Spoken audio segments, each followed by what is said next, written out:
बिस्मिल्लाहिर्रहमानिर्रहीम।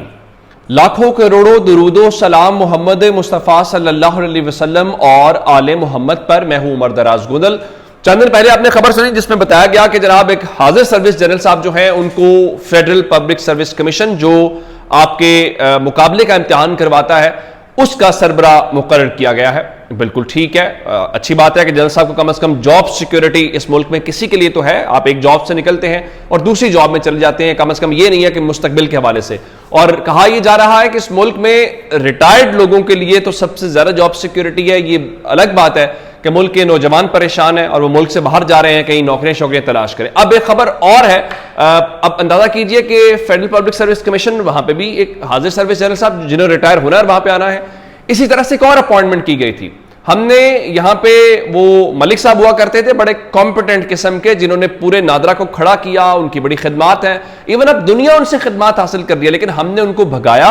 उनको भगाने के बाद यहां पे जो एक हाजिर सर्विस लेफ्टिनेंट जनरल साहब है उनको अपॉइंट किया गया और जो जनरल साहब जो हैं वो आए और वो उसके बाद नादरा जो आपके मेरे और ओवरऑल डेटा के हवाले से है उसकी वजह ये बुनियाद ये बनाई गई जी, माजी में कुछ लोगों की फैमिली का जो डेटा है वो एक्सेस किया गया, जिसमें कहा यह गया कि शायद जो हाजिर सर्विस आर्मी चीफ हैं उनकी फैमिली का और दीगर।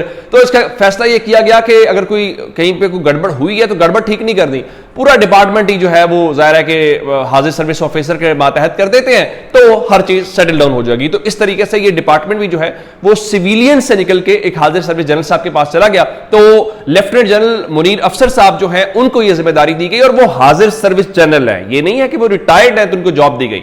तो इस तयनाती को चैलेंज कर दिया गया। लाहौर हाईकोर्ट में खातून थी, ये अलग बात है कि आज वो मोहम्मद अशफाक के साथ बात करी थी, दुनिया न्यूज के जो रिपोर्टर हैं, कि उनके ऊपर किस तरीके से दबाव आया, किस तरीके से डराया धमकाया गया कि ये पिटीशन वापस ले ली जाए, लेकिन उसके बावजूद वो खातून डट के खड़ी रही।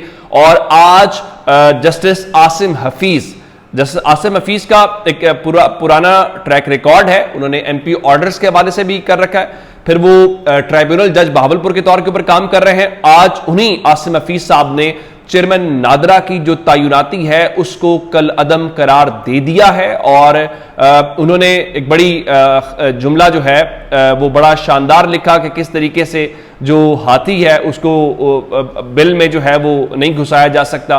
तो खैर तयनाती को कल अदम तो करार दे दिया है। अब सवाल सिर्फ इतना है कि काजी फायज ईसा और सुप्रीम कोर्ट क्या करेगी। जाहिर है वो स्टे देगी, वो लाहौर हाई कोर्ट के इस फैसले को कलअदम करार देगी और कहेगी नहीं नहीं नहीं जनाब, ये तयनाती तो शहबाज शरीफ साहब ने या जो कैबिनेट है उसने बिल्कुल ठीक की है और अब ये शायद नादरा भी अब पाकिस्तान की कौमी सलामती से जुड़ जाए तो आसिम हफीज साहब का फैसला उलट दिया जाए। लेकिन फिलहाल उन्होंने कम से कम इस हद तक एक बड़ा स्टैंड लिया है, एक काबिल तारीफ काम है उनका और जो चीजें ठीक हो सकती हैं या होनी चाहिए कम से कम जजेस उसके ऊपर स्टैंड ले रहे हैं। अब सुप्रीम कोर्ट जाने, और सुप्रीम कोर्ट वैसे ही जैसे लाहौर हाई कोर्ट ने कहा था कि जो सरकारी अफसरान है इनको आरओ के तौर के ऊपर ना लें, ये हुकूमत के मातहत होते हैं।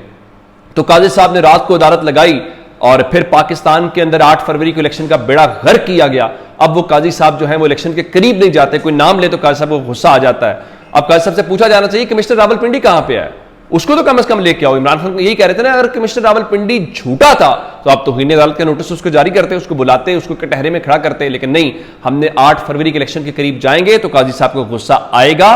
और काजी साहब को गुस्सा बहुत आता है, इवन अपने जो साथी जजेस हैं उनके हवाले से भी आ जाता है। अब नैब तरमीम केस का आज फैसला आया और उसमें 16 सफात का वो फैसला है, उसमें आधे सफात के ऊपर काजी साहब ने ज्यादा जोर अपने जो आने वाले चीफ जस्टिस हैं उनके हवाले से लिखा है।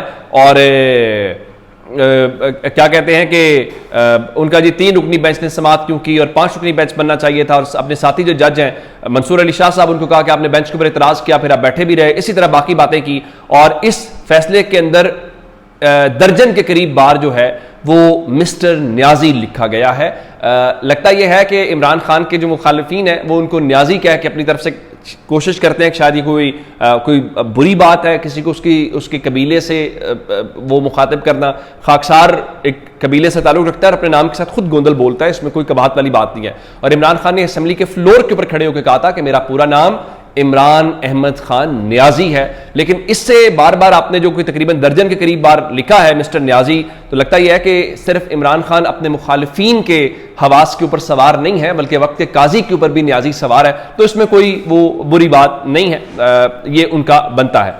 आज खास बात क्या है? खास बात यह है कि इमरान खान जो है उनके केस की समाअत थी जेल के अंदर, और उसमें एक तो जो नैब 2 वो जो तोशाखाना 2 वाला मामला है उसके ऊपर इमरान खान की और जो बुशा बीबी की जमानत बारस गिरफ्तारी है उस दरखास्त के ऊपर समाअत पीर तक मुलतवी हो गई है। लेकिन इमरान खान ने आज जो पिंडी वाली प्रेस कॉन्फ्रेंस गुज़श्ता रोज हुई थी उसके ऊपर रद्दमल भी दिया है। मैं वो भी आपको तफसील से बताता हूं, जरा पहले डिटेल से कार्रवाई आपको बता देता हूं। इमरान खान और बुशा बीबी को आज कमरा अदालत में पेश किया गया और इमरान खान ने यह नहीं कहा कि नैब का जो फैसला आया है मुझे उससे फायदा मिलता है तो मुझे फायदा दिया जाए। हाँ, इमरान खान ने यह जरूर कहा है, और जो बावजूद इसके कि इस फैसले से उनको फायदा होगा जाती तौर पे, उन्होंने कहा है कि हुकूमत को NRO2 मुबारक हो। जाहिर है कि इमरान खान ये कह रहे थे कि जेल के अंदर, अडयाला जेल के अंदर हजारों कैदी हैं, उनको कोई फायदा नहीं होगा, लेकिन जाहिर है कि शरीफ खानदान या जरदारी साहब जो हैं उनको फैसला होगा, उनको फायदा जरूर होगा। तो नैब हुकाम ने आज कहा कि सुप्रीम कोर्ट के हवाले से नैब तरमीम केस का फैसला आ चुका है, तो सुप्रीम कोर्ट के फैसले की रोशनी में अब अदालत ने देखना है कि उसका दायरा इख्तियार बनता है या नहीं बनता। लेकिन इस दौरान आज तलखी भी अदालत के अंदर हुई जिसको मीडिया रिपोर्ट कर रहा है जी इमरान खान ने धमकी दे दी है। हुआ यह कि इमरान खान अपनी निशिस्त से उठे, नैब के तफ्तीशी अफसर के पास आए और नैब के जो तफ्तीशी अफसर हैं मोहसिन हारून, उन्होंने उसको कहा कि तुमने जो केसेस बनाए हैं तुम्हारी वजह से मेरी बीवी जेल में है, तो जब मैं बाहर निकलूंगा तो तुम्हें और चेयरमैन नैब को नहीं छोड़ूंगा, रिहा होते ही तुम दोनों को मैं अदालत में लेकर जाऊंगा। और नैब के तफ्तीशी अफसर ने बताया जी इससे पहले भी इमरान खान उनको धमकियां दे चुके हैं। इसमें इमरान खान यही कह रहे हैं मैं तुम्हें अदालत लेके जाऊंगा, खुदा न खासा ये तो नहीं कह रहे कोई कैद कर लूंगा या उठा के ले जाऊंगा, इस किस्म की तो बात नहीं की। तो इमरान खान ने आज ये कहा कि ये जो नैब तरमीम केस का फैसला है इससे तोशाखाना केस तो वैसे ही खत्म हो गया है, उनका मुझे तो इस बात के ऊपर खुशी मनानी चाहिए। और 190 मिलियन पाउंड केस जो है वो भी खत्म होने के करीब है, और उनका नैब ऑर्डिनेंस के खिलाफ इसलिए गए थे कि केसेस हमने नहीं बनाए थे, शहबाज शरीफ के तमाम केसेस पुराने थे। हाँ, मकसूद चपरासी का जो केस शुगर स्कैंडल था वो हमारे दौर में जरूर बना था। और फिर इमरान खान ने कहा देखिए अवामी नुमाइंदे कानून पास करके अपने ही जो करप्शन के केसेस हैं वो खत्म कर रहे हैं, और अवामी नुमाइंदों का काम कौम के पैसे का तहफ़्फ़ुज़ होता है। और उनका कि ये जो नैब तरमीम की गई है उसके बाद पाकिस्तान के अंदर जो वाइट कॉलर क्राइम है उसको पकड़ना नामुमकिन बना दिया गया है, और इस कानून से चोरी के रास्ते खोल दिए गए हैं। अडयाला जेल में 7000 कैदी हैं और इस कानून से उनको किसी किस्म का कोई फायदा नहीं होगा। नैब तरमीम से अरबों रुपए की पाकिस्तान में जिन्होंने चोरी की है उनको यह फायदा होगा। उन्होंने कहा कि मैं नजीर भट्ट को, इनाम शाह को, तोशाखाना के जो तफ्तीशी अफसर हैं उनको अदालत में लेके जाऊंगा, और यह भी कहा कि 1 करोड़ 80 लाख के हार की कीमत 3 अरब 18 करोड़ लगाई गई है। अच्छा, उसके बाद इमरान खान ने ISPR की जो प्रेस कॉन्फ्रेंस कल उसके ऊपर रद्दमल दिया और कहा कि ISPR का बयान आया है कि वो गैर जानिबदार और गैर सियासी हैं। अगर ये अब से गैर सियासी हो चुके हैं तो ये मुल्क के लिए बहुत अच्छी बात है, लेकिन अगर ये कह रहे हैं कि ये पहले से गैर सियासी हैं तो इससे बड़ी गलत बयानी कोई नहीं होगी। फिर इमरान खान ने कहा है कि लंदन में नवाज शरीफ के साथ तहरीरी मुआहिदा किया गया और 9 मई को पार्टी खत्म करने के लिए करवाया गया और 8 फरवरी को फिर धांधली करवाई गई। फिर इमरान खान ने कहा कि अगर ये कह रहे हैं कि गैर सियासी हैं तो फिर मेजर, कर्नल और ISI का जेल में क्या काम है? दरखास्त करता हूं कि मुल्क के लिए और खुदा के वास्ते गैर सियासी हो जाओ।